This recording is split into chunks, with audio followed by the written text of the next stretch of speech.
Alrighty guys, good evening. Happy fucking Saturday. Hope you guys are having a wonderful evening so far, guys. Good evening, Slain. Good evening, Flames. Ah, yes. I just was making some ideas as a way for, because Twitch can't see the, always ahead of the curve, by the way, guys. Got to insert there right away. Twitch can't see that I'm interacting with other chats. And I think chat interaction is very, very important. It's one of the reasons I left Twitch for other platforms, because I could not stream to Twitch and other platforms at the same time. Being able to see when other platforms are talking helps in not only engagement, but people feeling as though they aren't alone, which I think is very important for small streamers. So I just made a suggestion to the developer of the add-on I use to keep track of streams to mosaic or otherwise blur chats from other platforms, which I think is actually not against the TOS, because you're technically not showing what's on other platforms, right? So Twitch has a problem with me showing a combined stream, a combined chat, but technically, because you can't really see what the platform is or what the chat is, it wouldn't technically be a combined chat, right? But maybe it would be. It's a gray area, and that's the intention, right? Is because it actually the whole you shouldn't be able to see other chats or other platforms is kind of dubious at best, and they just don't want people to go wander off to other platforms, right? So, like, I'm pretty sure it's like a gray area where it'd still be considered acceptable, but not really, because you wouldn't know exactly what's being said or what platform it's on, but you'd still be able to see that I'm engaging with people. So that's actually really important. So, like, Flames isn't like, oh my god, the chat's so dead. Why is the chat so dead? And he's talking to himself. Oh my god, is he schizophrenic? I think he's schizophrenic when he's talking to himself. When in fact, you know, I'm currently streaming to 8 platforms, I think, now. Yeah. So, whether or not how much those matter, I don't know. But, you know, maybe we'll throw Rumble in here too, just for shits and giggles, because I can. Because I fucking can, guys. And that being said, you know, like, we're scraping the bottom of the barrel for, like, Helldivers engagement, mainly because Helldivers is kind of not really a dead game, because it is not a dead game in terms of player base, but as far as viewership goes, it's relatively dead. So unless you're a really big streamer on top of the directory, you're kind of fucked as it goes. Hey, Michael. Good evening to you, sir. Hope you're having a wonderful evening. Yep. It goes. I don't even think chat cares what's in chat. They just have to see the chat move on occasion. Kind of sad, but true. Yeah. Quality over quantity. I still remember some of the biggest streamers on Twitch, like, you're talking like 8 years ago, and all their chats were copy pastas. Yeah, like something that could be completely automated, just completely copy pastas. Yeah. Anyways, I'm gonna go get my water, guys. I didn't even start a coffee. We're back.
Alrighty. Shit. You good. Michael motorcycle. Oh my god. Ah. Lovely. Well, yes, I did pee. It is very, very voracious urination as it goes. Ooh. But, anyways, hopefully that goes through. I don't know if it will. Time will tell on that. Open source development takes a while, so as it goes. As she goes, guys. Hope you guys are a wonderful evening so far, though. Tonight, guys, is going to be more of the Helldivers 2. Experimenting more with different builds and different things going on in the game. We tried most of the options already. There's a couple things I wanted to try tonight that we already discussed a little bit before.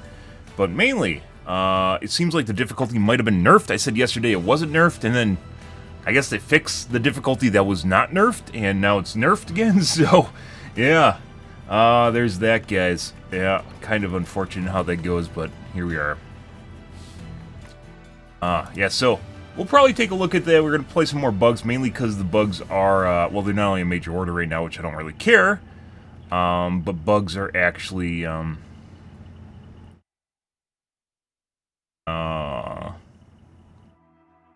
good litmus test. They're a good baseline to go against to get a feeling for what actually works and what doesn't work. We tried the crossbow yesterday. It seemed like it has hit registration issues. It might not have been whoever's hosting the units I was playing against. I'm not entirely certain. It was very, very lackluster, though. Eruptor might be broken again, but it might also be more skill-based now. So I don't know. People are still disappointed basically due to the range size reduction, but it hits extremely hard. And it's still basically a pistol, so... yeah, we're going to have to play around more with this. We talked a bit about durable damage as an alternate method for killing enemy units, and it is. Most does not work in that manner, though. The LMGs do not, so it's not worth taking an LMG for the most part. However, it appears as though kind of an outlier. I mean, the Judicator is alright, but you don't want to limb anyways because you have medium damage. There's no reason to limb most units. The Tenderizer, on the other hand, might be actually just broken as fuck right now. Mainly because you can limb units. Limbing units takes a little bit more skill, and I'm not against skill, as the kids call it, skill expression, or raising the skill ceiling in video games. I think that's actually incredibly important for engaging gameplay and making it so people feel as though they're rewarded for when they basically are playing harder, right? So you're doing a better job. I'm not against having like stuff that doesn't really take that much skill, assuming that they're, you know, like the usefulness, you can only go so far with so little, is kind of what it comes down to. Like the railgun, the rail cannon, not the railgun, the rail cannon. Rail cannon, basically, I'm not against it just one-shotting and bile time, but it's also on a long cooldown and basically has aim assist built into it, right? The 110's kinda... I think they still have some weird issues. I'm pretty sure they're supposed to target the largest unit, and they don't all the time. Either there's some, it's like a delay. Either way, there's some issues with it, but once again, your usefulness of that as opposed to a 500 kg also kind of limited. So there's stuff in here where you, if you're just a shittier player, you can use it, you're just not going to do as well. And I'm not really against that, because once again, like, it's not the same thing. Using a railgun isn't the same thing as like using 500 kgs and killing like fucking 5 bile tines, I think is my record for the most I've killed with one 500 kg. You know, and then Reddit wants to have the 500 kgs buffed because they don't seem to find a use for them, and they suck. So, yeah, I don't know. We tried a bunch of different weapons yesterday. Diligence, I thought this might have high limb damage. It does not. Either that or it might. It just, the capacity is so low. The magazines and capacity size of the magazine, number of magazines, and the capacity of the magazine are too small. As I mentioned before, I'm pretty sure this should get like a 3-round burst. 3-round burst and more magazines, as well as bigger capacity of the magazines. Both of these DMRs have issues. DMR, designated marksman rifle, or just marksman rifles. Somewhere between a sniper and a normal gun, right? For some strange reason, the weirdest part about this, by the way, is despite its medium armor penetration and high damage, it actually does less damage to, what was it, big heads? No, big heads it pops. Was it There's one weird nuance we found yesterday when using it. Oh, corrosive bugs. So the fat green guys, yeah, this won't pop the heads, but the Judicator does, and they're both rated for medium armor pen, and this actually does less damage. Very weird. I don't know why. That being said, the Tenderizer also doesn't have that much limb damage in the patch notes, but it clearly does work on limbs, so I don't know. I really don't know.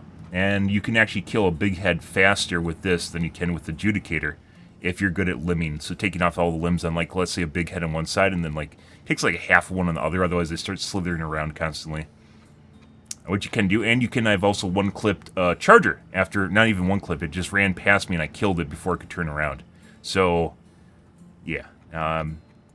If you are skilled enough, you can potentially actually use some weapons to your advantage. We're going to have to experiment more with this. We're going to have to experiment more with the Ruptor. I also want to take a look at the crossbow again, because I might have had a leggy group of enemies, but generally it just seems kind of, still seems shit. It has hit registration problems more so than anything, and the explosion radius is very poor in it. We haven't tried any of the new weapons yet from the new Warbond, which we're going to take a look at tonight here, guys.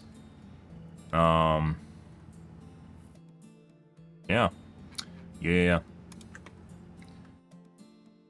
Hopefully these things don't turn back into the Ruptor meta, but based on the fact that the blast radius on it's so tiny, I don't know if that's true. I'm still conflicted on whether or not the Ruptor's broken or not now. It's up in the air, because it's very good.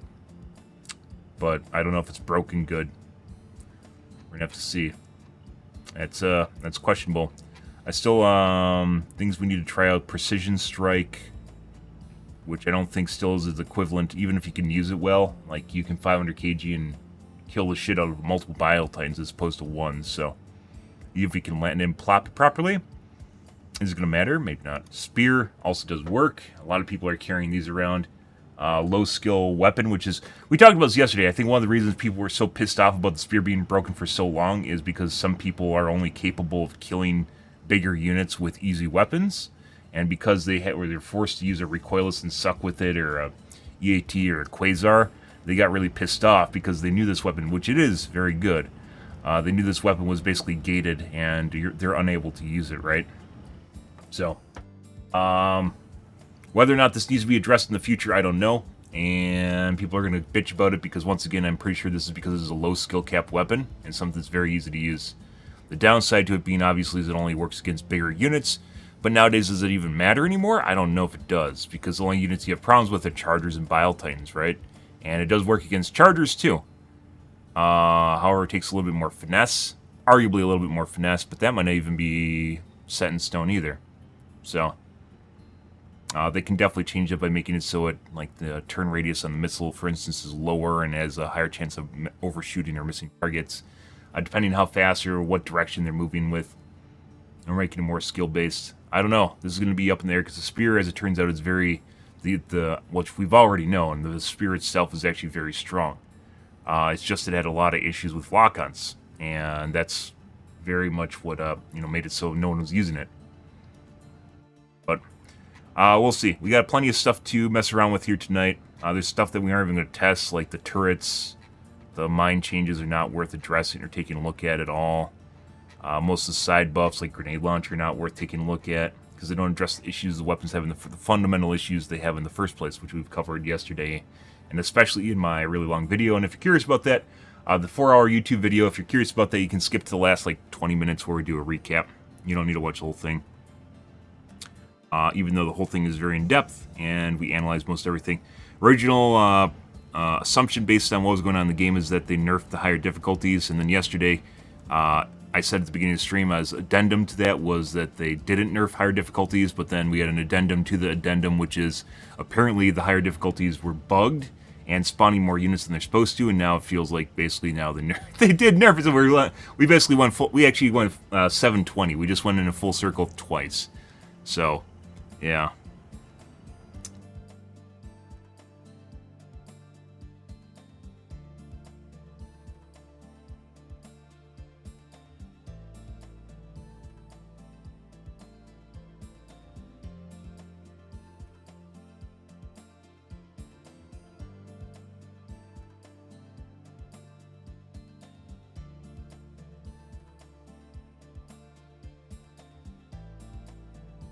Anyways, let me get my coffee here, guys, and then we're gonna get into the Reddits and see what the bitch storm's about tonight, guys. I will be right back in 1 second again.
Alrighty, guys.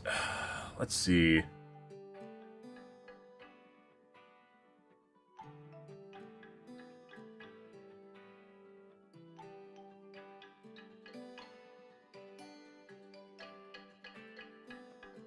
Let's take a look at the discourse here, guys. See what the kids are bitching about. And go from there. Pretty good. What do you think is on the D's tonight? D's nuts.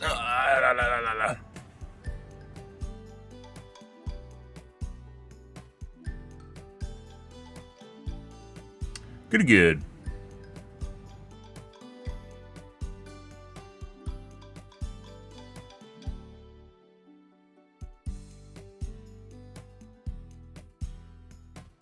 All right, what do we got? Patch notes covered extensively. Proud democracy moment. Is this thinking of the kids? Yeah, think of the kids. Everyone loves thinking of the kids. At least title of the list. I'd actually like performance-based achievement titles. I mean, if you put up children here, people are going to come up with all sorts of weird shit. So, no.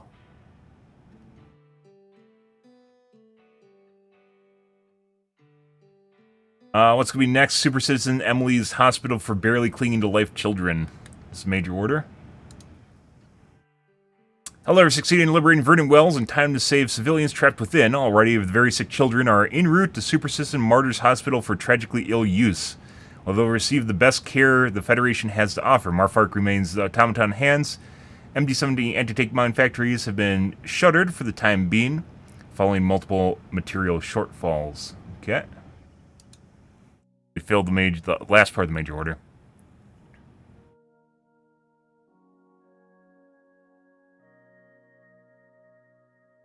Save the children? Yes. What did it cost? Nothing.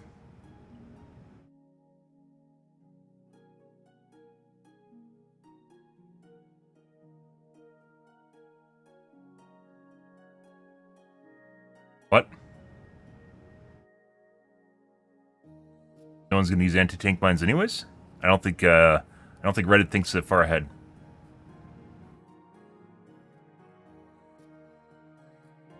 New major order. Can we please make throw knife pick up so they can be picked up? Probably right into engine limitations when they're programming them, and as such, that's why they don't exist in the game. Because you're going to end up with people just literally in fucking knives all over the place, and they'll have to stay there forever. Much like backpacks or EATs, only in the case of EATs or backpacks, like it's something you can only call in occasionally, where throwing knives you could technically just throw all over the place. Maybe they could have life expectancy on it or something. There's a lot of ways they could potentially deal with that. Very simple change would make me very happy.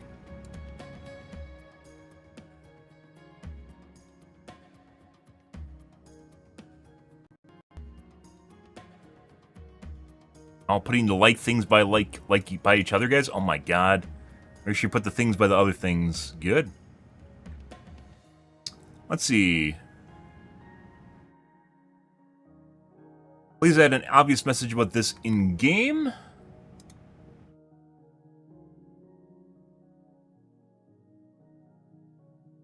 Able to spam eradicate missions, then argue that it contributes to plant liberation. It's tiresome in 4 months release. Such basic knowledge is more well known.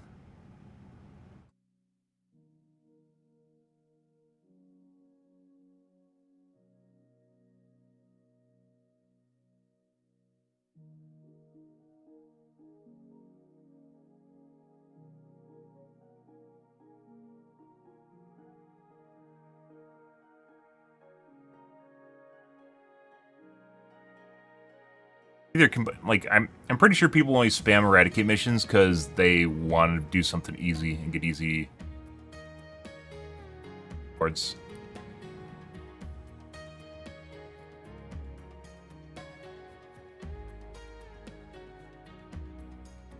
They call it the false flag argument.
I don't actually do any of the 15-minute missions anymore except for Blitz because they're boring.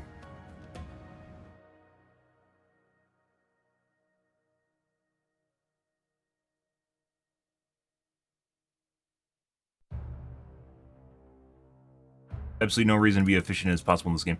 So, was it false flag or what is it? When someone is arguing under false pretenses.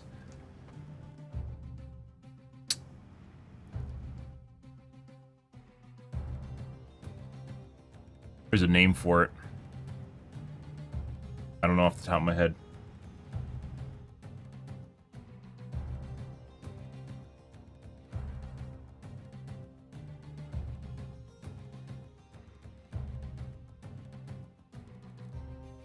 Honestly, as much as I love the TCS missions, what made those ops feel like a grind and grind lots of missions. You don't actually need to keep playing the same thing if you don't enjoy it. You can actually just go do something else. As it turns out, you don't... Like, I didn't do the TCS missions the entire time they were out because I got bored of it. With Meridia, I did Meridia missions all weekend because it was very short and sweet and straight to the point. Last day, they got them nerfed and they weren't fun anymore. Yeah, they were around for maybe about 12 hours after they got nerfed, and then they're done, which I was alright with because it was actually maybe a little bit more than like 18 hours. Because when that happened, I was going to go play something else because they were very boring. And there's a bunch of people that were clearly playing at difficulties they couldn't handle, because all they had to do was throw stratagems on top of the bug holes and just sit there. So, game's not fun when it's not challenging, and there's 9 levels of challenge in this game that people should not be entitled to play on Helldive. Just play a different difficulty. I will not make fun of you for playing a lower difficulty. What makes Helldive prestigious is the fact that it's difficult, and they take that away, there's nothing left. And the game's not like a collect-em game. It's not a gotcha game where I go around picking up shit because it actually gets me something. The thing I get is the fun from the challenge. And when they take it out, it's not fun anymore. So, Reddit fucking wins. Made this for people who insist that HMG is bad. Current meta, I kind of doubt. That was HMG, not the... I was thinking the turret. You can kill the autocannon much faster. 2 taps engines. Actually, I've seen 4 times.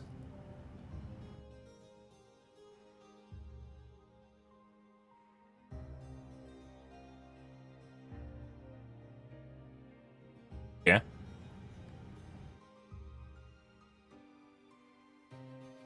Fuck. A little eyeball you can shoot? Kill it? No way. I didn't know that. If you can kill that with the autocannon, too.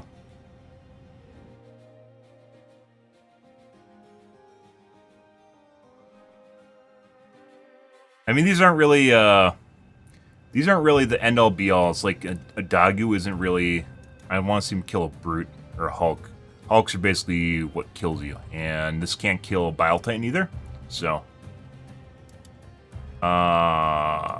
you can annihilate a Bile Titan after shooting the belly after the sack bus. Yes, you can. But in order to do that, it's the same way as blowing up the pooper. And they're talking about blowing up the pooper. You can do that with the autocannon. It takes a substantial amount of effort to do that. And you risk dying while doing it.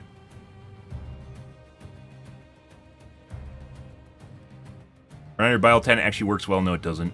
With almost every difficulty level, at higher difficulties, you're going to have multi-tiered waves or layered waves. And trying to get a Bile Titan alone is unlikely. So it's not a viable attack. We talked about this extensively with the autocannon. It doesn't change with this. People that think that they can get underneath the Bile Titan, even if you survive, like get underneath it, which I can. Like with the autocannon, I have to reload and shoot it 15 times, which is not something normally doable. Especially with the multi-tiered offense, there's always going to be small units. Even a little fucking beetle can mess you up and then cause you to get stepped on, and you die. People that suggest that you can actually get underneath the Bile Titan and do work are full of shit. Not because you can't do it, but because of the way the waves work, you're going to end up dying most of the time when you do that, or you have to weed everything out, which is possible, just takes a long time, and then hope there isn't 2 Bile Titans, which I usually end up with, so, yeah.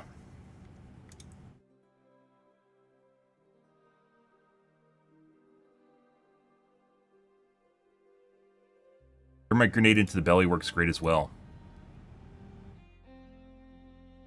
I'm telling you to use thermite on a Bile Titan is fucking with you, okay? I mean, I've tried that as well. I just thought maybe it changed and I didn't know something. I didn't know you could actually use the HMG. I didn't know there's a little eyeball you could shoot, by the way. That's something new. I always went, either blew off the top headpiece or went underneath it.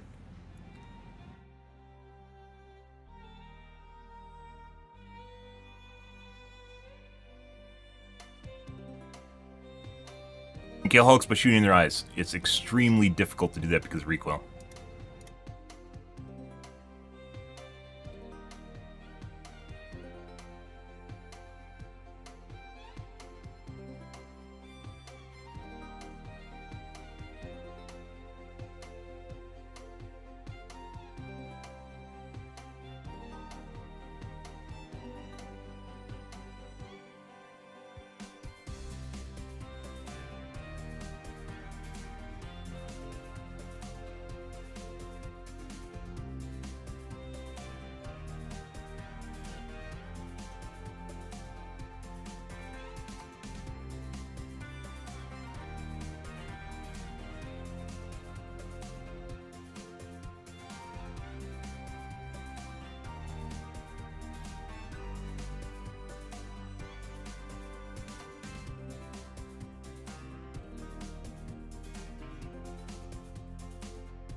Interesting. Either way, I didn't know you could shoot out the eyeball or even kill Heavy, the dog with the HMG. That's new. Mainly the takeaway there was the eyeball. I didn't know you could shoot an eyeball on them. There's a little panel on the front apparently you can shoot.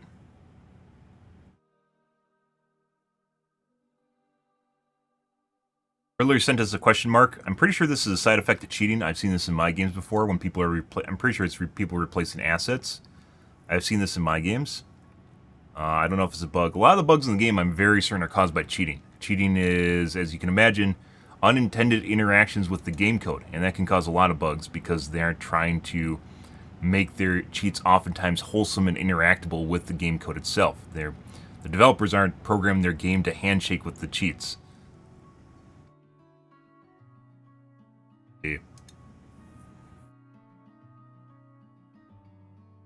A busty Atomy mommy. What the fuck is that?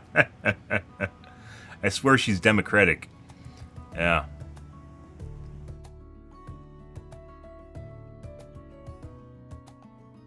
Oh, I have to actually look at the obligatory photo here, guys. 1 second.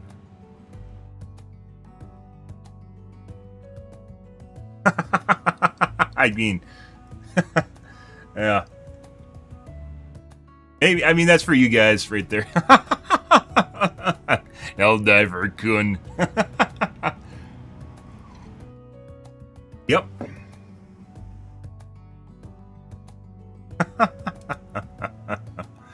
Ah, that's pretty great.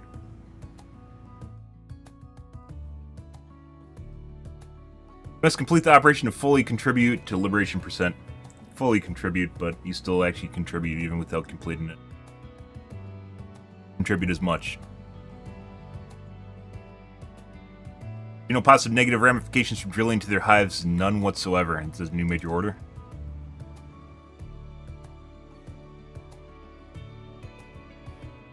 Reduce the terminate population and clear planets for citizen settlements utilizing the new hive breaker drill. Uh-huh.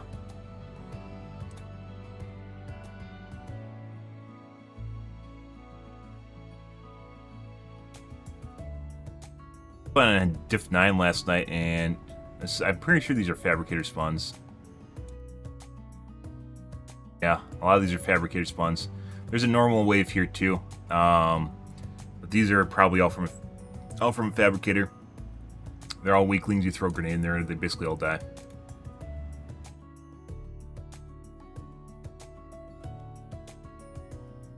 Okay. Let's see. Maybe we'll take a look at a tube video here real quick, guys. Oh my god. Ah, I gotta complete a CAPTCHA because TikTok thinks I'm AFK. 1 second, guys. I thought they're every 2 hours. Okay, yeah, here you go. TikTok does not understand streaming from multiple PCs, but that's okay, you know? It's a work in progress here. Oh, there we go. Great. What do we got going on here tonight? There's a lot. We haven't watched videos in a long time. We haven't watched tubes in a long time, mainly because I've been super enamored with Helldivers. Maybe we'll take a look at a critical drinker here. We already took a look at the teaser for Zen 5, which is also the 9000 series coming out. Purportedly, allegedly, 18% gains in IPC, and generally otherwise the same. Clocks are very similar to what's going on right now. Equivalently, 79, well, if you're talking just randomly, let's say a 9800 is about the equivalent of a 7800X3D. Apparently it's slightly slower, and it's kind of a side grade according to AMD, so that's not quite the equivalent of an X3D chip, which means the X3D chip should be pretty spanking. And allegedly, first rumor I heard was September, but they might even show up earlier than that, because the 9000 series chips should be showing up in July, probably the beginning of July. And allegedly, the X3D chips are supposed to show up in September, according to rumor, but that I've heard they might even be sooner than that because there's already seen listings and support for them. So they might be maybe on launch or maybe even a little bit after launch. So in July is supposed to be the 9000 series chips, and then maybe August. Maybe August for the X3D chips. Either way, it's a lot faster than the last cycle, which is a lot faster than the cycle before. Because the 5800 X3D came out like a year and a half after the launch of the 5000 series chips, because it was a side thing that AMD did on a whim, and then they realized how good it was. And then they did it with the 7000 series, which I own one, a 7950 X3D, which I own one, and that came out like 8 months later after their launch, 6 months later after launch, I think. And now it's even faster than that. So they're catching up with the X3D chips, which makes sense because they're two different markets. Gamers want the X3D chips if they know anything about the AMD series, and you know, AMD wants to sell chips, right? So I mean, it's not going to encourage gamers to buy a 9800, then buy the 9800 X3D and just wait, right? Wait 3 months or wait 6 months, which is what I did with the last series. I'm not going to go out of my way to buy one and then buy the other one, because that'd be pretty stupid. That's a very short hardware turnover cycle. At least 2 years is what you want, right? Alright, but that's coming up. The new 5000 series, there's a lot of cool hardware releases which we're going to be covering. The new 5000 series release for NVIDIA, so the 5090 is reportedly coming out this fall. I believe that was acknowledged by NVIDIA, but they said the 5080 is not coming out this fall. The 5090 is also apparently a cut-down version of the chip, the new chip, which means there's possibly a Titan coming out too. So they took the 4080, and instead of having a 5080, the 5080 is now a 5090, and the 4090 is now a Titan. Whether or not that comes to pass, I don't know, but there's definitely room there for a bigger chip. An uncut down version of a chip, which usually means a Titan. So, yeah. Hey guys, look, you get to sell 2 kidneys now. Yep. No announcement so far for AMD's new gaming GPUs. So their 8000 or whatever 1000 series they're going to have for their... what would they be on now? That would be like a 10,000 series now. Because their last gen is like a 9,000. Is it a 9,000? 9700 XTX? 9800 XTX. I think. So the 10,000 series, that hasn't been announced at all. Intel said their new chips are coming up sometime expected later this fall, so winter, fall, so maybe around November. Either way, they haven't went so super far into announcements. Intel's been kind of lackluster on their new technology. The 14,000 series was a bust. It was supposedly, allegedly, rumoredly, supposed to have a giant cache on it, same way as X3D chips from AMD. It did not. Meteor Lake was supposed to have a giant cache on it. It did not, but that might change in the future. So, remains to be seen.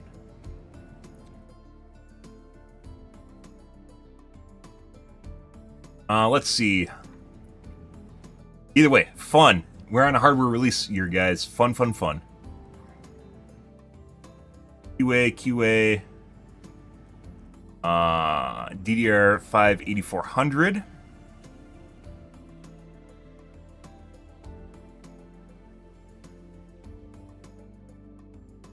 Silicon degradation. Yes, Lane. Good. Communication. Yep. Oh, they got fancy shirts now. Oh my god. Whether or not, I don't think they acknowledge having silicon degradation. They already have a patch coming up for the performance issues.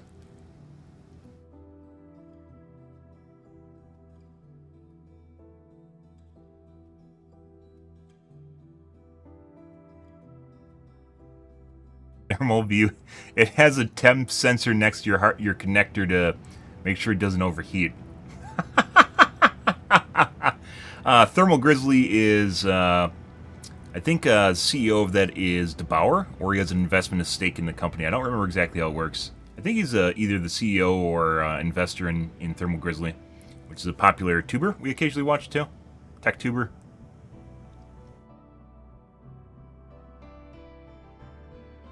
Stupid VIG VRMs. That kind of sucks. ASRock always has really kind of nice hardware, but their firmware is fucking terrible. I will not buy a ASRock board ever again. It's just, they're fucking horrible. Absolutely horrible. They're always buggy. Their motherboards are buggy, glitchy shit. Yeah? You mean because they're super expensive? I mean, you don't need to be interested in stuff I'm interested in, Slaying. You can be interested in whatever the fuck you want, you know? Yeah, they've gotten much more expensive and less accessible, and it's more like a leasing program now, I'd say, as opposed to a buying program. Let's take a look at a hardware drinker. A hardware drinker.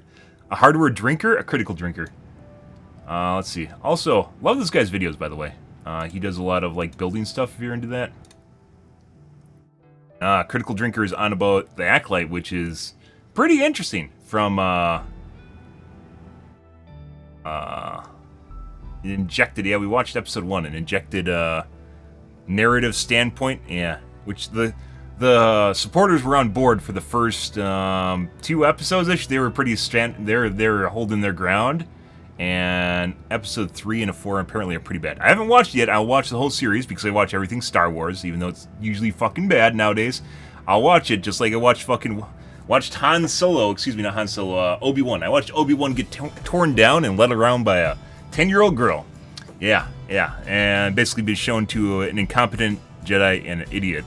Yeah, and also a terrible submissive guy. But you know, it's fine. It's all fine, guys. You know, reviewing the cinematic calamity that is the Acolyte is a bit like being one of those poor guys shoveling radioactive debris off the roof at Chernobyl. You have to limit your exposure time, otherwise it's a one-way trip. I believe this is from the Chernobyl HBO series. Anyway, since which, by the way, is pretty good. Even though it document the full the Chernobyl HBO series over there's actually a couple like corrective pieces that came out after it. They overemphasize the dangers of radiation and sensationalize them. To be fair, it is a series, but it presented itself as kind of a documentary, as opposed to something that was fear-mongering or just dramatic in general. And it kind of sucks, because right now we kind of really kind of need nuclear energy, if you guys aren't familiar with that, due to our temperature shifts that are happening right now, which you may or may not think do exist. That's, I guess, up in the air for some people, but I'm gonna point out, and as I always do, and this is gonna be my favorite example, that we had a 50-degree average February in Wisconsin. 50-degree average February, with 2 days at 70. When we were supposed to have 3 feet of snow on the ground, we had nothing. Yeah, in February. It was supposed to be in the teens, and it was 50 on average, with 2 70-degree days. So, regardless of whatever you think, I'm just going to point that out anyways. Scale of this disaster piece for as long as my brain and liver can hold up. It's onwards and downwards. Weather's dynamic, but it also follows 2, trends. 30 minutes of TV, which I'm relatively convinced was written by a group like, of chimpanzees. If you don't think the weather can be changed, cloud seeding is actually a thing that already exists, and they don't generally do it because they're unsure of. Well, there's more testing going on now, but basically cloud seeding came around in the 60s or 50s, I think it was tested, like really early on. It's actually kind of weird how we have all this technology from like the 50s and 60s. It was kind of like thought like it was like, you know, like something that someone came up with, and then they're like, no, let's not do that. Let's just do something else. And now all of a sudden it's like fucking 80 years later, and we're now going back to dip into it. It's crazy. But cloud seeding, if you don't think we can modify the environment, we can 100% do that. They just don't understand exactly what it does, and that's changing because they're actually experimenting with it. Nukes can change the weather, sure they can. A lot of things can. Difficulties. The episode opens with onwards and downwards with episode 2. 30 minutes of TV, which I'm relatively convinced was written by a group of chimpanzees with learning difficulties. High school degrees. The episode opens with strong female antagonists sneaking into a Jedi temple on generic planet number 4271. This is where she encounters token white guy who's floating in the middle of the room meditating or something. And let's just take a moment to appreciate this guy's character design, shall we? I didn't think it was possible to simultaneously look like an old man and a small child, but apparently they found a way. Yep, an extremely powerful Jedi, mind you. Why they made him look like this, I have no idea, but they made him have submissive neckbeard with, that's balding, and he basically, spoilers, he commits seppuku, because she made him feel sorry for himself. Yeah. If you can't figure out the thinly veiled arguments going on here, there are some. Way to make it happen. We also learn later in the episode that token white guy's been here for more than 10 years and hasn't spoken a word to anyone that whole time. So, like, has he just been floating here in the middle of the room for a decade? How does he eat, or sleep, or take a force dump? Are Jedi allowed to just abandon their responsibilities and go in the huff for 10 years with no repercussions or official punishment? Who knows? The showrunners almost certainly don't, because I'm willing to bet their thinking on this one didn't extend much beyond, wouldn't it be cool if strong female antagonist has to kill a Jedi, but he's protected by a magical bullshit force field, so she has to find another way to kill him instead. So anyway, strong female antagonist does her patented come at me bro routine. Attack me with all your strength.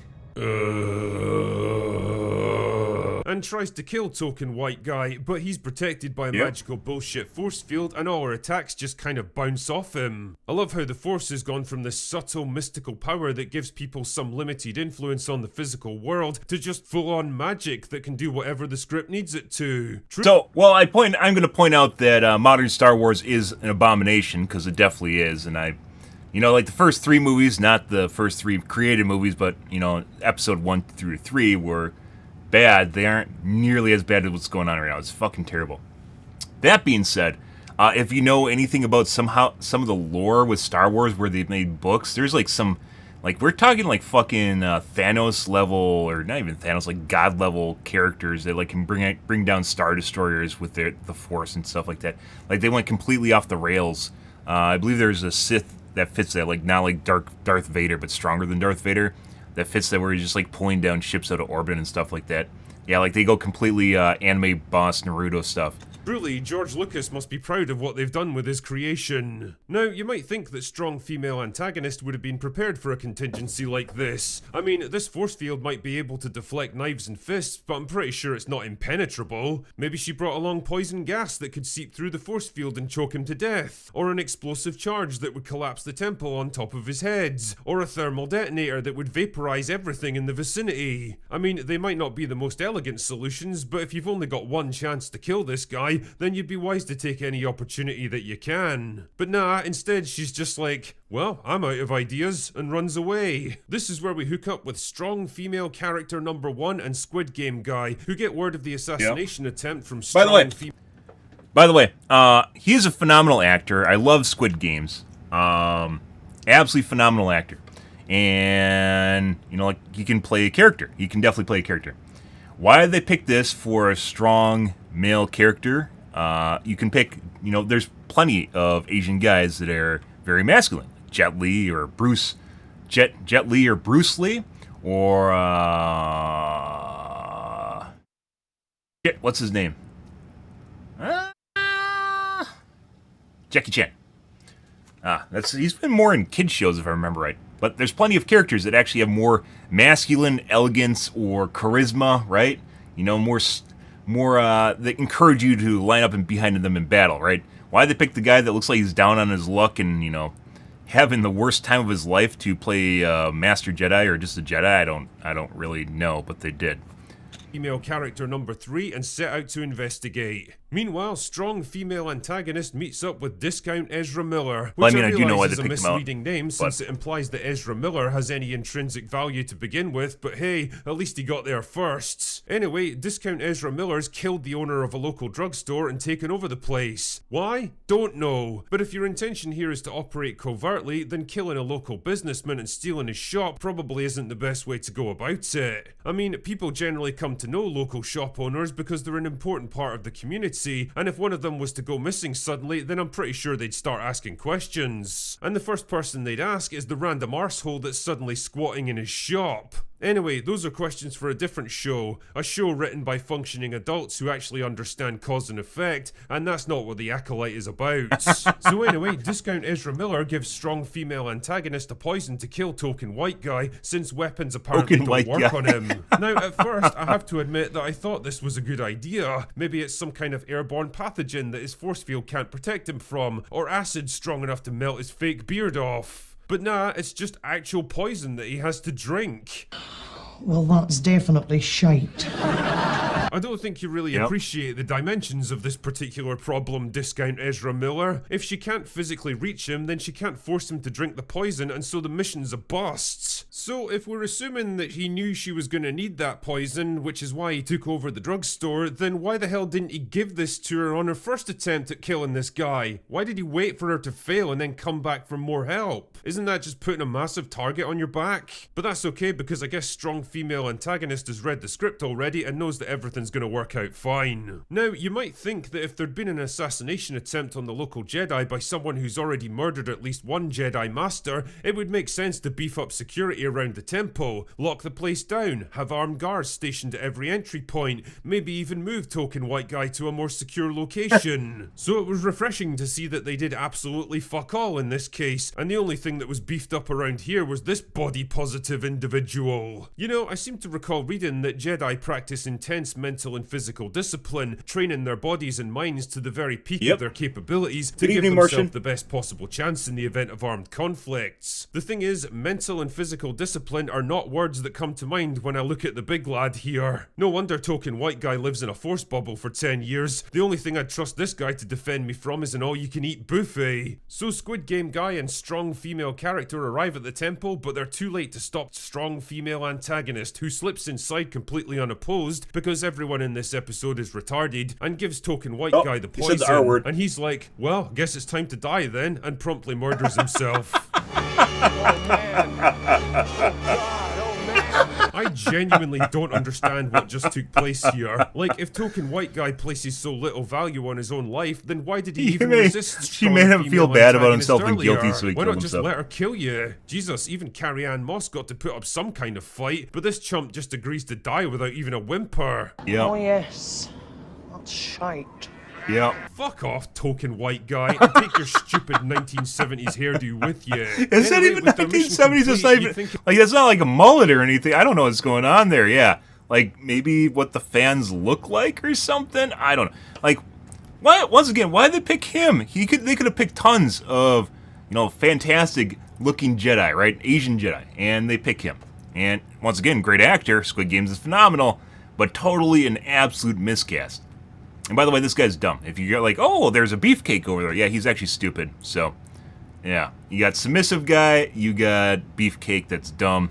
Yeah, and obviously the chicks that just lead the charge around. It would make sense for strong female antagonist and Discount Ezra Miller to get off the planet as quickly as possible. Token White Guy After drinks. all, they've done what they need to do here, and the Jedi are clearly onto them now, so there's no reason to stay here a second longer. But because everyone in this episode is retarded, they decide to hang around in the vicinity of the crime scene for absolutely no reason, which gives Squid Game Guy and strong female character apparently you can say the R word again, guys. By tracking the Which I'm poison not going back to the only because, drugstore in the area, which I'm a streamer. Discount Ezra Miller is conveniently still living in. Yeah, I mean, it kind of, at this point, like we mentioned at the beginning of this, before even watching this, it's kind of fun to watch how this evolves over social media. There was a strong push against people for, which we aren't going to watch it tonight because I do want to play some Helldivers here, and podcast doesn't go too long because even though this is 10 minutes, I spent your, like, you know, talking about this for like 20 additional minutes, right, on top of it.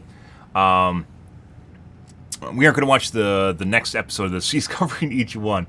But even then, like, there's strong proponents that were holding the line against people that they obviously thought were just, like, hard right-wing people, so, like, hard Republicans, right? Just, like, super right-sided on the political spectrum. They're, like, holding the line, and then, like, episode 3 and 4 swing around, and you can see that starting to deteriorate. Like, it's actually turning into one of these things where, like, even the really most venomous fans of Star Wars that are like, no, they can't do any wrong no matter what, everything is good that they're releasing no matter what because it's Star Wars, are starting to actually buckle because they realize it's actually, there isn't anything here. It's not really even a story, it's just a bunch of checkboxes that they're forcing everyone to basically drink. If the Token White Guy wasn't an obvious example of that, where she just made him feel guilty and he killed himself in the movie series, by the way, yeah, I don't really know what to tell you. And so that the rest of the plot can happen.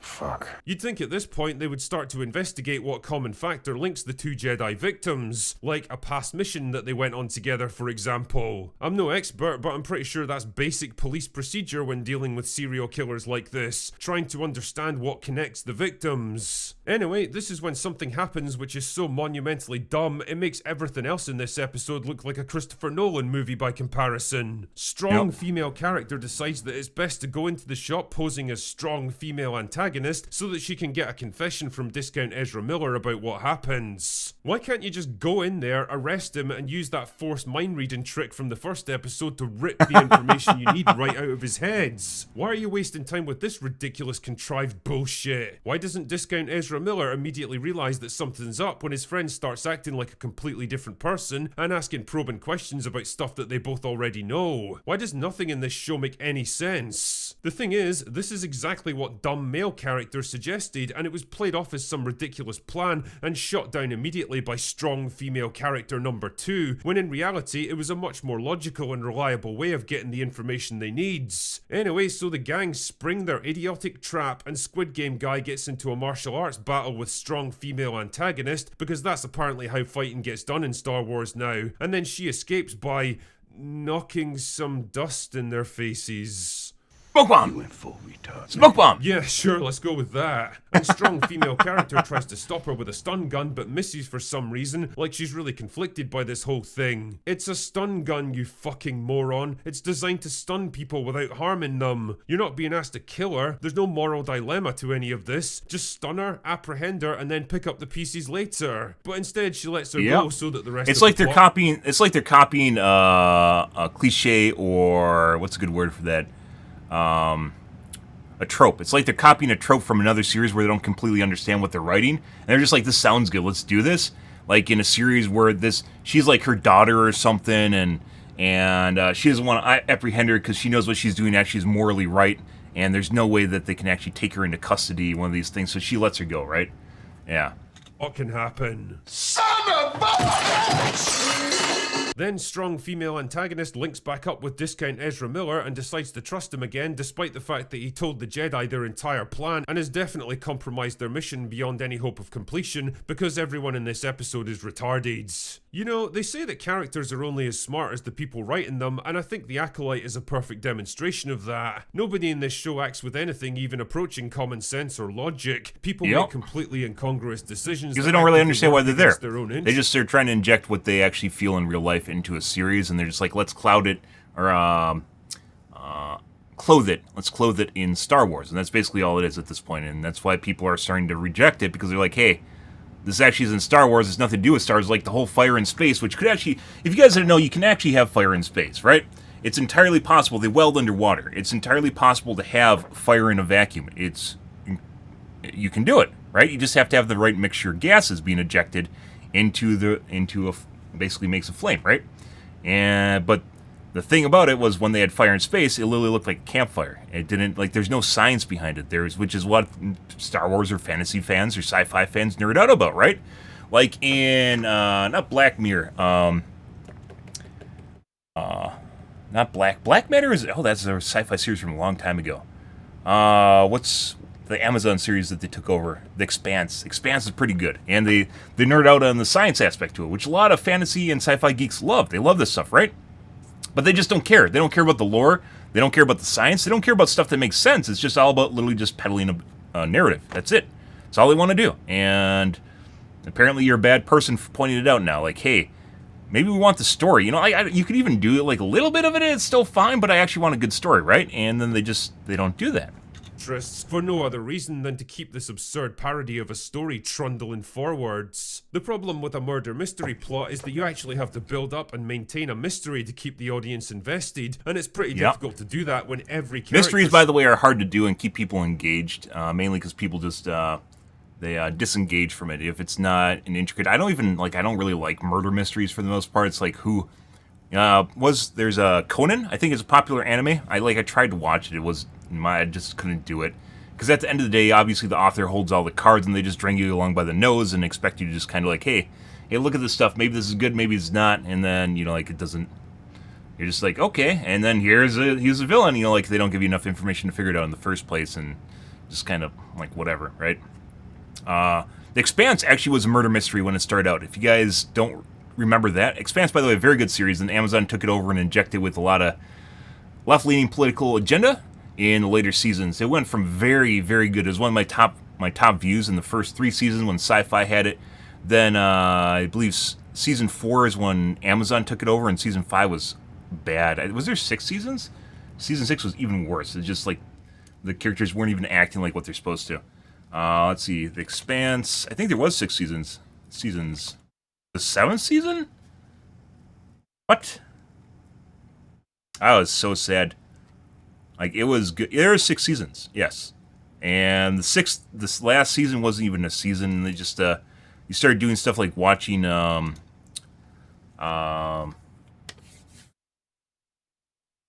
just watching some of the main characters just go around and, you know, explore their sexuality and stuff, and that, like, drama and minority issues, I guess you could say, depending on what you're looking like, and avoiding saying the L word, right? Yeah, like that's all it became. It was no longer a sci-fi soap opera like Stargate kind of is, where you have these factions that are dealing with each other constantly and having to work around their political, geopolitical, or I guess space political boundaries, and then the unknown of aliens and a gateway that opened up to another galaxy but has an intrinsic volatility or hostility to it, right? Yeah, so yeah, they were fucking great. They're absolutely fucking great. They're phenomenal. It was great. And then the Amazon took it over in season 4. Season 4. They took it over, which was all right. That's where they're still kind of exploring like the cosmos alien aspect to it. They're exploring it. And then season 5 got bad, and season 6 was like barely on the radar. It was so horrible. And then at the end of it, it was like looking for an acknowledgement from one of the main male characters who was no longer basically the main cast of the show. Naomi was a cool character. They basically just made her the head of the show. Was it Alex? I forgot what his name is. His main head character. One of the guys got apparently sexual harassment allegations, and they just killed him off. Spoilers, by the way. I think that was actually Alex that they killed off. And the last guy was just like, okay, whatever. You can just do what you want. Here, have the galaxy. You know, one of those things. And like, it made no sense. Everything made no sense after basically Amazon took over and just started injecting stuff into it. It was pretty terrible. Spills their guts about everything that's happening at the very first opportunity, and all the major players are so completely boring and unlikable that you don't even care who lives or dies anyway. Everything about this episode is idiotic, childly simplistic, and so badly... Babylon 5 is one of my top-rated sci-fi shows. Keep in mind, Babylon 5 is really fucking old. I actually occasionally talk about it. Maybe you were on my channel. Maybe you watched it because I talked about it. I've talked about it occasionally over the years. Babylon 5 is probably one of my favorite shows. Much like there are favorite sci-fi shows, there are some that you have to take with a grain of salt because there's some issues, like some areas in it that don't really work well. Battlestar Galactica, very good. Skip the Caprica arc in Battlestar Galactica. They spent like, was it 2 or 3 seasons on Caprica? It's bad. It's really depressing. It's horrible. It slows down to a trot, and then they start obsessing about issues like other things outside of like actually finding their home. It became really fucking weird. Babylon 5, very, very, very good. Very good writing. Very, very good. I actually would be curious to see how Critical Drinker would assess Babylon 5 now. It's extremely good writing. The characters all had unique personalities, and the Babylon 5 is a space station in which they have basically negotiations for peace, basically between factions or races, right? So they all have their kind of own angle, and the writers are very good at it. However, keep in mind, the CG is fucking terrible. It is old and ancient, and you'll immediately realize how bad the CG is, right? 90s CG. And then also the first season's bad with the original captain, because he had this really weird nuances where he just smiled constantly. He just like, yeah, hey, I actually hate you, but I hope you're doing good. You know, like one of these weird things. Felt super fake. The original captain of the space station, I don't remember his name, was not very good at all. Otherwise, the seasons after that point are actually extremely good, in my opinion. Very, very good. Yeah, it's very good. And then also don't watch, what's it called, Crusader? Don't watch Crusader. That's a spin-off series, and also I didn't even watch it. Apparently it's really, really bad. But Babylon 5 itself, very well-written series. It's extremely good. Extremely, extremely good. The only bad downside to it is putting aside the first season with the bad captain, which they changed, by the way. The CG is also pretty bad, too. Implemented that it's not just ham-fisted Yeah, I didn't think he went to the psych ward. I thought he had cancer. I thought he died of cancer. Well, they first replaced him because he had cancer, and then he died. Yeah, he was just like, he does like sit there and smile randomly and shit. It felt so off. I don't know, but they replaced him, so. Instead, it's sausage-fingered and logical is that you actually have to build up and maintain a mystery to keep the audience invested, and it's pretty difficult to do that when every character spills their guts about everything that's happening at the very first opportunity, and all the major players. So, by the way, a modern example of this storytelling like this in modern media is anime. Does this oftentimes, but in anime they have mystery, allure, different things going on, obviously fantasy elements to it with power-ups and such going on along with it that actually draws you into it. So even if they spill their guts about something, there's another thing right around the corner that actually makes a lot of sense. And they're like, like even though it might resolve one conflict that is currently happening, it immediately goes to another conflict. Currently waiting for, well, probably one of my top-rated animes, by the way, now is Freerun. And I think it's an anime? It's one of my, let's see. I think it's one of my, I wrote a review about it. Let's see. That's my current review, yeah. So I haven't written a review in ages. Freerun is very, very, very good if you're into anime.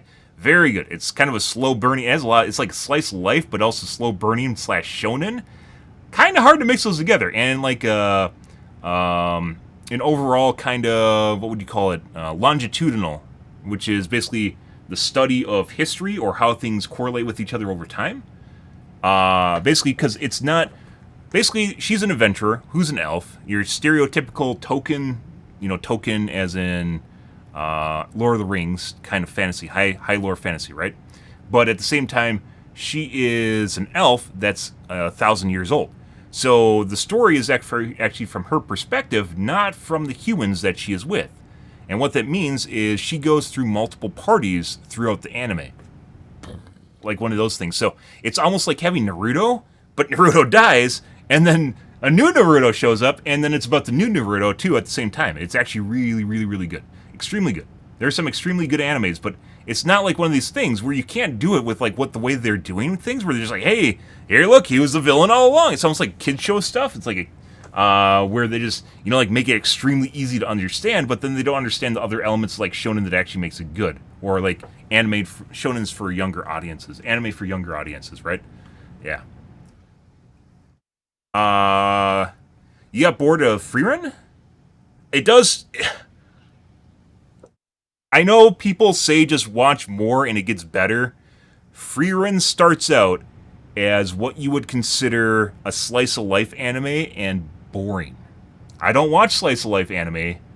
It starts out that way, and I guarantee you by episode 10, you'll be pretty on the hook with it. You'll have to come back and tell me, by the way. I obviously can't keep track of your life, but you should come back and tell me whether or not it does that for you.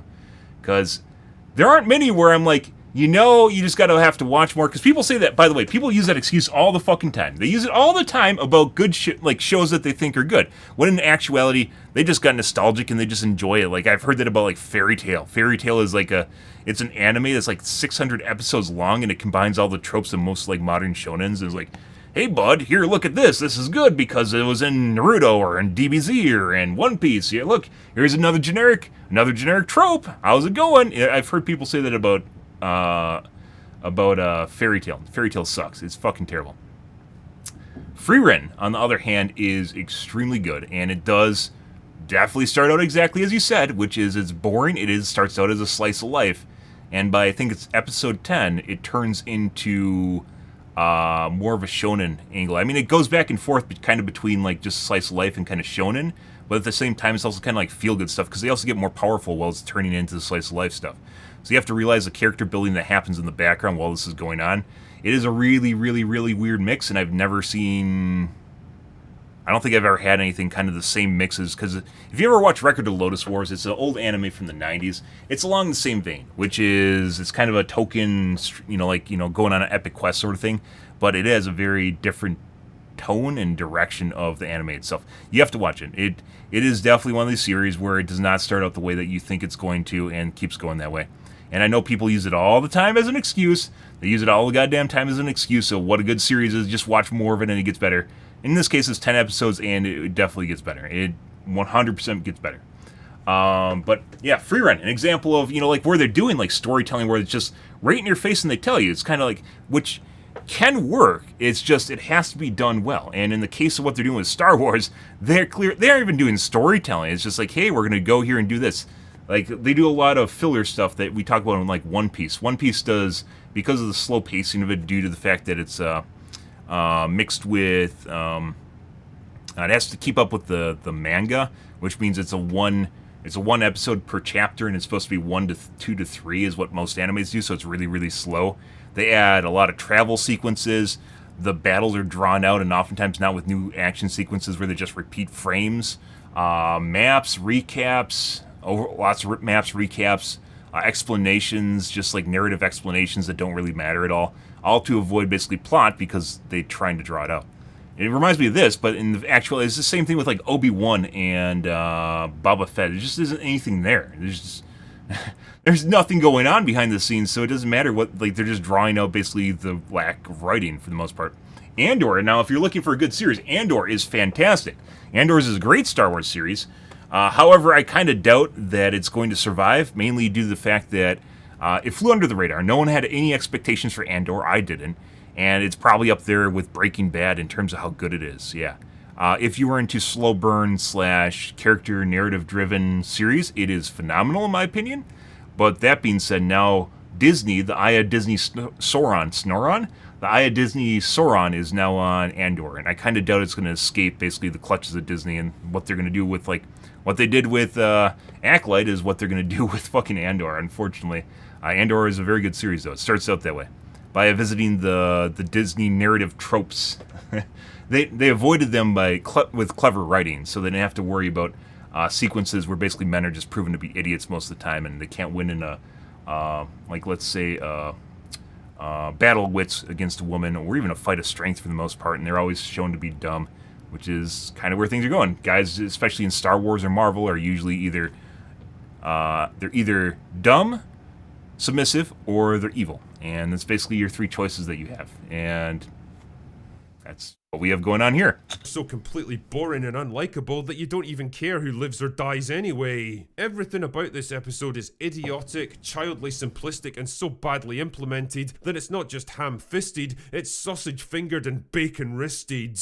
It's a textbook example of people hired for their identity rather than their talent, reaching for something that's far beyond their intellectual grasp, and blowing It does. It really, really does. And that has a lot to do with modern politics going on right now. Gender dynamics in the U.S. are extremely weird right now. Very, very weird. Of millions of dollars in the process. The Acolyte is a show made and by a lot of young idiots men who have no confidence because they basically have had no girlfriends will pretty much do anything to maintain or have any sort of relationship, which includes just being used whatever way they, they want to be. So morons, kind of which even sad. the most die-hard Star Wars fanboys would struggle to defend at this point. Anyway, that's all I've got for today. And it's buckling, as I mentioned. Go away now. The diehard Star Wars fans are buckling. And we'll take a look at the next episode tomorrow of Critical Drinker. I love this, because it's basically straight to the point. It's exactly addressing the problems that people don't want to talk about for the most part. So, yeah. Straight to the point, and I don't think it's not hatred or fueled by bigotry. I think he does a pretty logical job of explaining his position and why it's bad. But good shit, guys. All right. Let's move on to Helldivers 2. Yes, it does.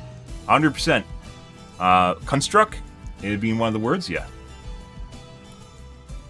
Example of a guy just being overly enamored with getting laid, right?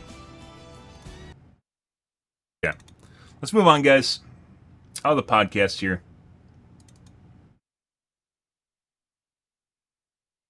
Construct, huh?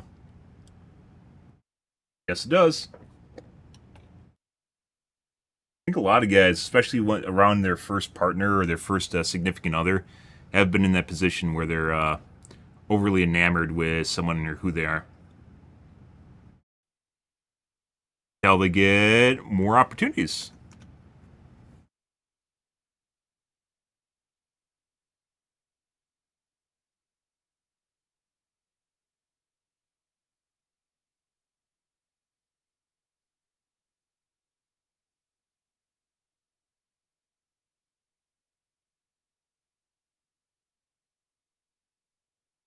It's actually kind of why prostitution should honestly be legalized in the U.S. and it's not. It's legalized in almost all EU countries. If you guys are curious, it's regulated in most, and some even have unions. And you go, well, that's not going to change anything. It 100% does, because if guys are guys build confidence based on experience, and if they get more partners, regardless of where they come from, they're unwilling to put up with basically shit. They're unwilling to put up with crap just to stay in a relationship so they can get laid. Very much true. Although that might even be changing with the whole AI girlfriends coming out, guys. That's definitely going to if AI partners, AI girlfriend, boyfriend, whatever you want. Yeah, is also something coming out in the future. So that is very much on the radar, and I don't think people really take much to be engaged. Kind of sadly, that's where society is going at this point. I think they're just going to get priced out of the market. This is the way it's going to work.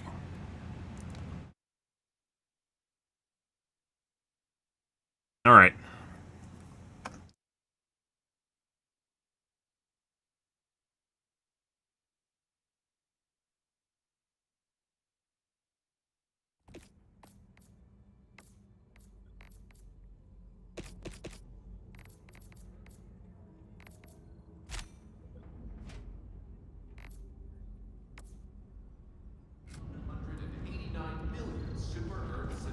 Okay, I'm gonna wash my coffee cup out, guys, and grab a soda.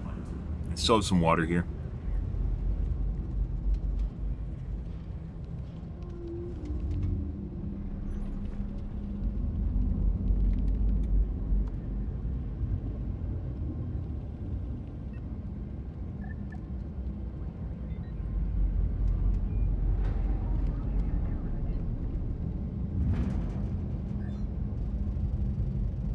I'll be back in a second, and then we'll play some Helldivers.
Alrighty.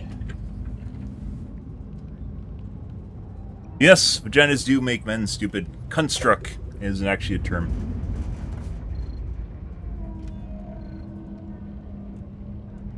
Very true. Alright.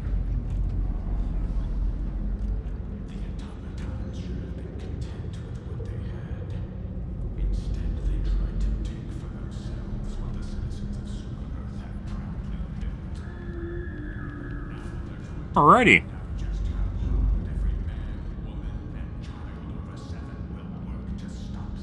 Over 7. Yep. Alright, so there's a lot of shit, guys, we're gonna have to test out here tonight.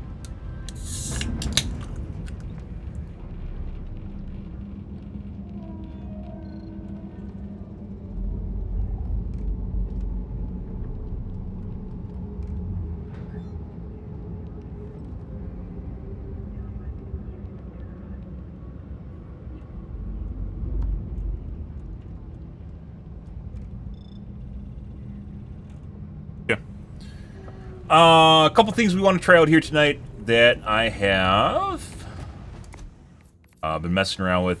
We're trying the Ruptor again.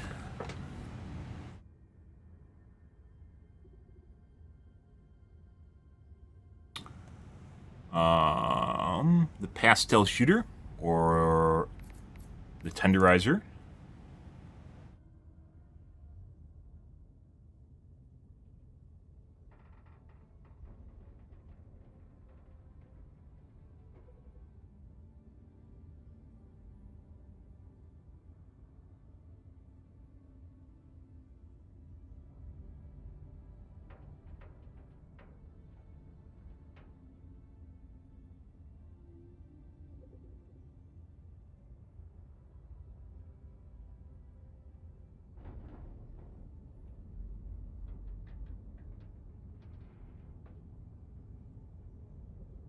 I want to see what the difficulty is like here tonight, too.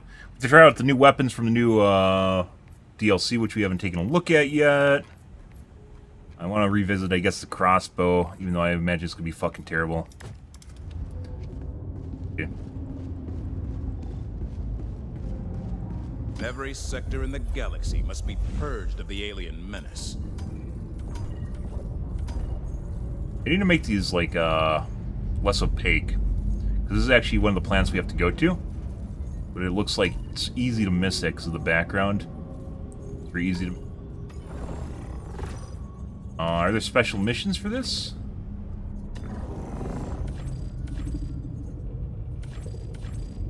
Like it. Major order failed. I mean, it was actually a success, just not complete success.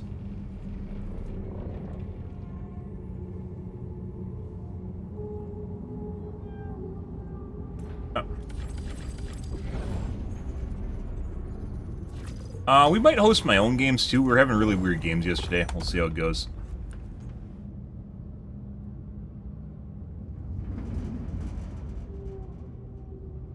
Initiating FTL jump to Corsica system.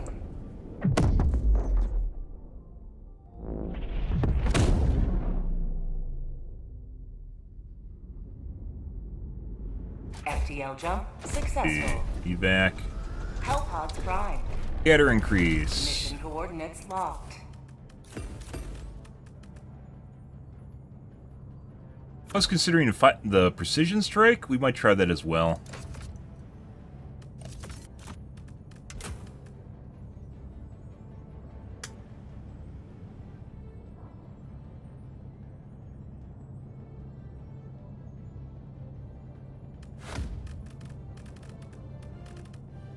Oh, it's gonna be off because of the spread, isn't it? So we can't use it. Alright. Yes. The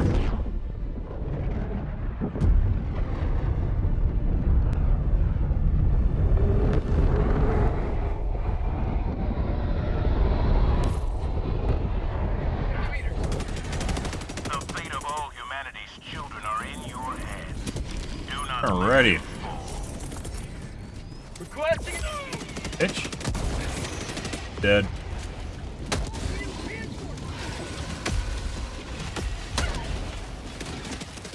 Request approved. Reinforcements have been launched. Democracy has landed. Alright, what do we got? Let's go to the southern nest over here. Support weapon.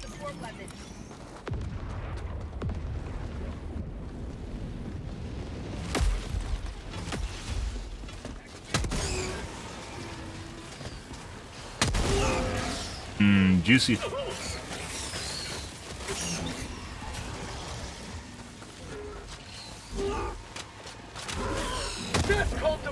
I still remember that guy yesterday.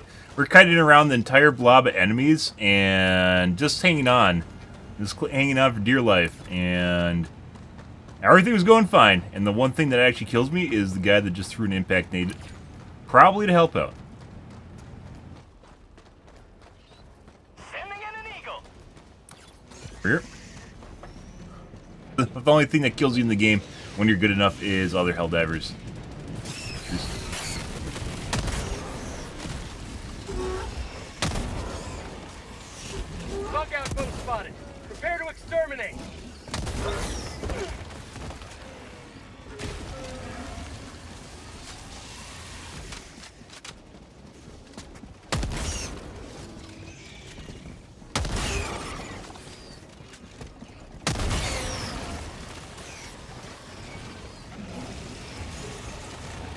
A lot of enemies here.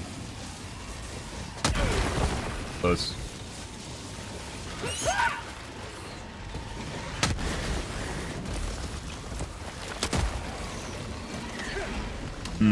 Alright. A lot of guys here. Maybe we're back to... Maybe we're back to what it was. So yesterday was pretty bad as far as difficulty goes. The day before was alright. Now maybe we're back to decent difficulty again. But... we're dead. Jesus Christ. Swear to God, they're just multiplying in front of us, too.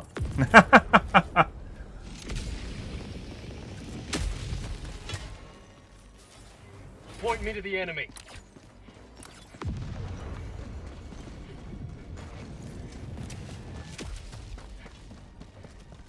Supplies. File 10. We had bug holes here, too. I was pretty sure we could get around the side. Visibility is so shit, though, it makes it difficult to, They're literally camping my body. The fuck is that? Fuck off, Joel. Supplies.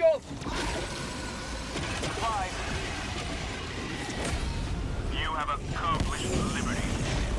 Extracted your discretion. What's Another one bites the dust.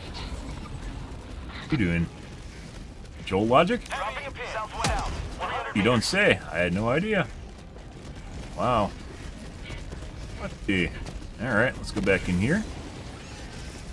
Heavy. Southwest. 50 meters. Fire in the hole! Calling in orbital strike. You want those. There you go. How'd you like the taste of freedom? Gun definitely has... Throwing grenade! He just booped it out. Pretty sure he just booped it out.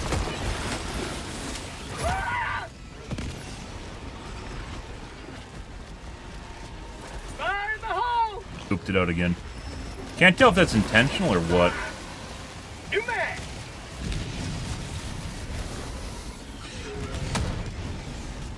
Huh? What am I using for the bug holes? I'm using two. I'm using a grenade pistol as well as a Ruptor. And the Ruptor just recently got buffed, and then we're trying to figure out whether or not it's back to God tier status. May or may not be. Sending in an eagle.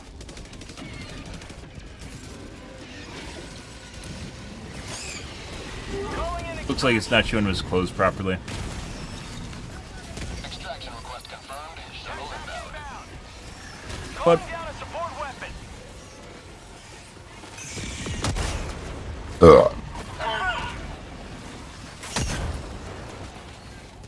little go-karts doing popping wheelies. Fucking beetles popping wheelies to come after you. They literally go zoom when they do it. It's like Mario Kart. I fucking love the animation, by the way. It's so silly. ETA T-minus 1 minute, 30 seconds. They originally didn't have an animation. They added that, by the way. I'm very certain they originally did not have an animation for their turbo mode. That was added later on. Bug tunnel breach. I hear you, little one. I hear you. I'm coming for you. Take you to safety. My God, think of the samples, guys. Samples matter. ETA T-minus 1 minute. Requesting advanced weaponry. They missed the extra objective. The fuck is that? I don't know if we can make that. We have 500 kgs we could use. Marking location north. Heavy north. Depends on whether or not they wait after the shuttle comes in or not. Or they just leave me. But we'll complete our mission.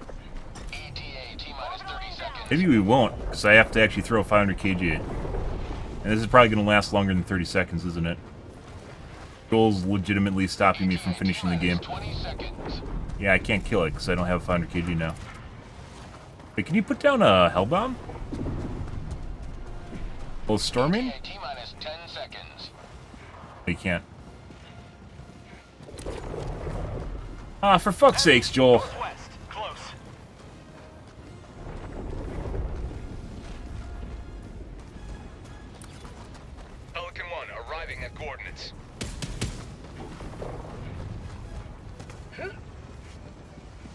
I actually missed a nest here. Oh, let's see if they get on right away. Requesting orbital. Requesting air support.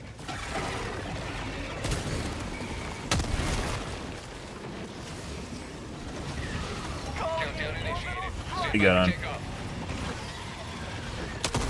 Not getting it.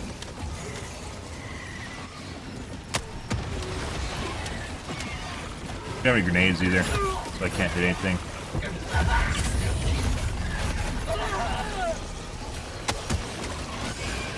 They kicked me at the end too.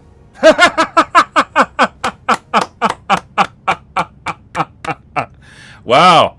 Oh, that's shitbirds right there, guys. They kicked me at the end because I wasn't gonna make the pad. That's hilarious. That's fucking hilarious. What a bunch of shitbirds. Like, you don't actually lose. You don't lose resource for me not actually making the extraction. Like, you lose resources if I actually would have made it to the extraction, but if you kick me, it's no different than if I don't extract it all anyways. Dumb bitch. That's hilarious.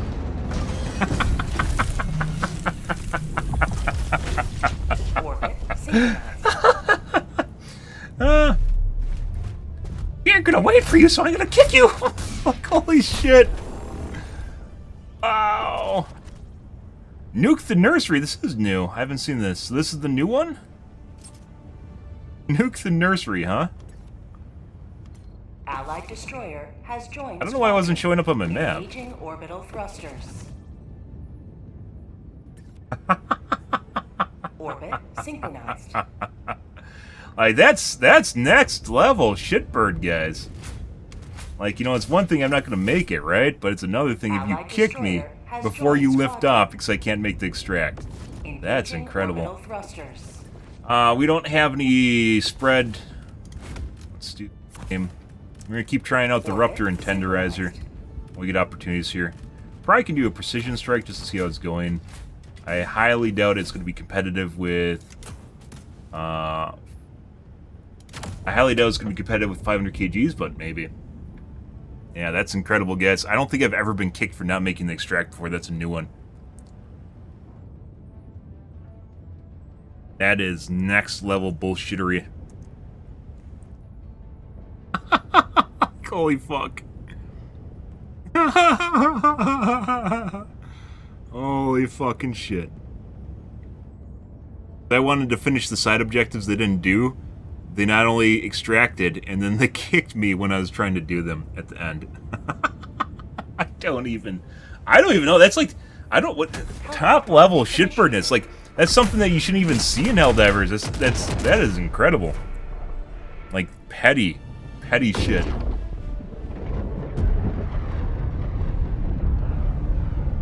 Holy crap. Well, you see something new every day, guys. I have like 500 hours in this game, and you see stuff like this new every day. Every fucking day. It's always a new thing. So I haven't done this before. I don't know exactly how this is going to go. This is probably something along the lines of just a normal drill mission, only you have nuke instead. Nuke the nursery chamber. Calling down a support weapon.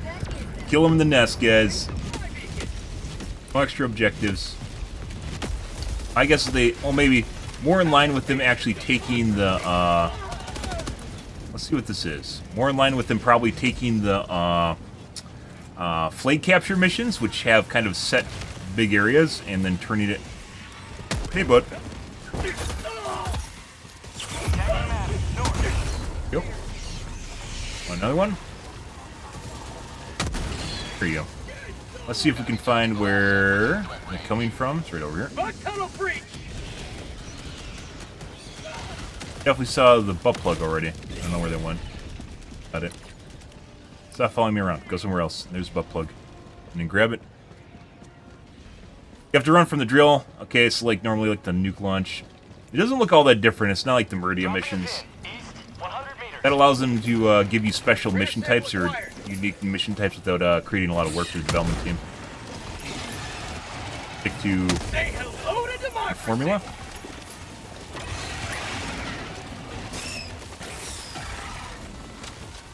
Bud.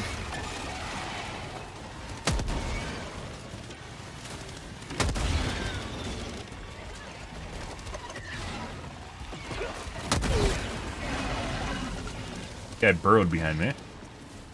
Go over here.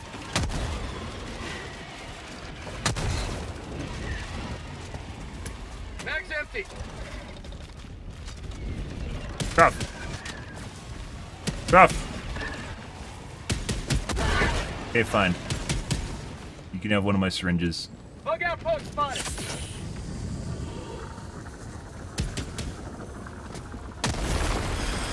Rare sample acquired.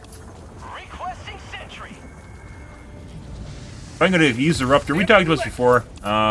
Definitely perpetuated Ruptor meta. When the game first came out, or when the Ruptor first came out, and I used it twice, and I was like, this is OP as shit, and then I put it away. I was like, I'm not gonna use it till they nerf it. And then they didn't, and it was a week later, and no one was using it, so I was like, well, I'll just use it till it becomes meta, and then it became meta, and then eventually got nerfed, and everyone cried. But obviously, use a different pistol when using a Ruptor. I have a grenade pistol right now.